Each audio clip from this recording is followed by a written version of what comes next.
নমস্কার বন্ধুরা, আমার ঘর সংসার চ্যানেলে আপনাদের সবাইকে জানাই অনেক অনেক স্বাগত, অনেক অনেক ভালোবাসা। তো আশা করি আমার প্রিয় বন্ধুরা আপনারা সকলে ভালো আছেন, আমিও ভালো আছি বন্ধুরা। তো এখন চলে এসেছি একদম চান টান করে আপনাদের সাথে আজকে গল্প শেয়ার করব। আজকে কোনো ব্লগ দেবো না, ছেলের খুব শরীর খারাপ ছিল বন্ধুরা, সেই জন্য এই কদিন হসপিটাল বাড়ি আবার করেছি, নার্সিংয়ে দেখিয়েছি, হসপিটালে দেখিয়েছি, মানে কি করব বুঝতে পারছি না। তো আজকে যেহেতু গল্পটা শেয়ার করব, সেই জন্য একটু দেরি করে ভিডিওটা শুরু।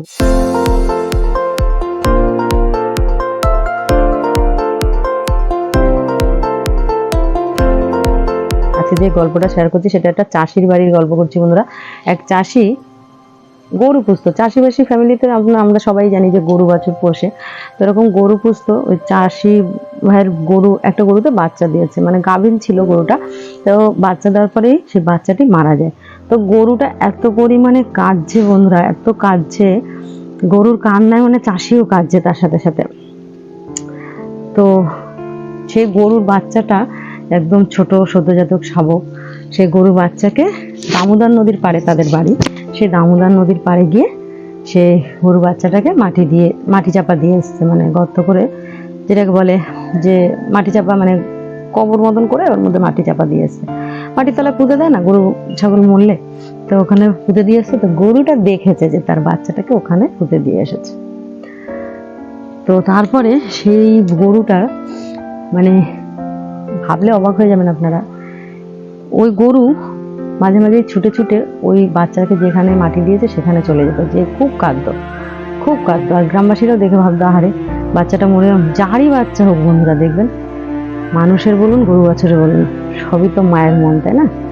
তো ওই যে বাচ্চা শাবকটি মারা গেছে, তার আত্মা উঠে এসে ওই গরুর দুধ খেত।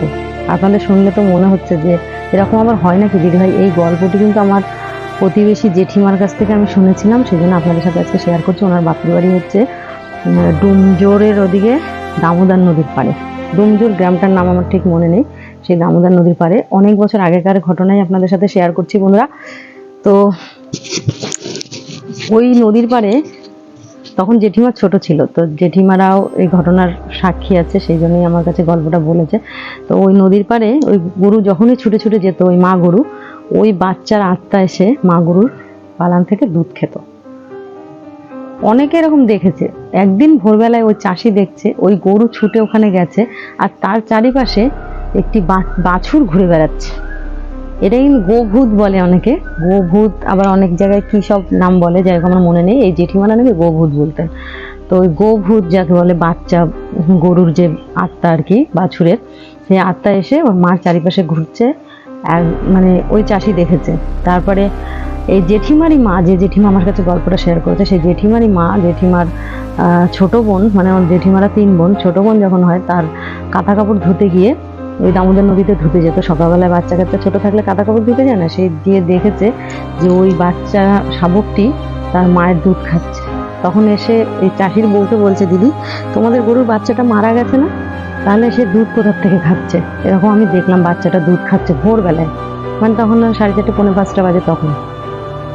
তো বন্ধুরা অনেকেই কিন্তু এরকম দেখেছে। আর ওই বাচ্চা যখনই আসতো, ওই গরুটা কিন্তু বেশ আনন্দে, যেরকম আত্মহারা হয় মায়েরা সন্তানদের দেখলে, সেরকমই আনন্দে আত্মহারা হয়ে ওইখানে চুপ করে দাঁড়িয়ে থাকতো, গোল গোল ঘুরতো, মানে বাচ্চার সাথে মা যেরকম খেলা করে সেরকমই খেলাধুলা করতো। করতে করতে সবাই দেখেছে, এরকম করে দেখতে দেখতে মানে যত দিন যায় ওই বাচ্চা শাবকটি ওইখানে এসে মায়ের সাথে, তার আত্মা মায়ের সাথে খেলাধুলা করতো, মায়ের দুধ খেত, এইভাবেই দিন কেটেছে। তো জেঠিমার মাও সেদিনকার দেখেছে বলে, জেঠিমা সেই ছোটবেলায় মায়ের কাছ থেকে এই গল্পটা শুনেছে বলে আমার কাছে শেয়ার করেছিল বন্ধুরা। সাপের পোনা চাই ব্যাঙের পোনা, যার কাছে তার সোনা।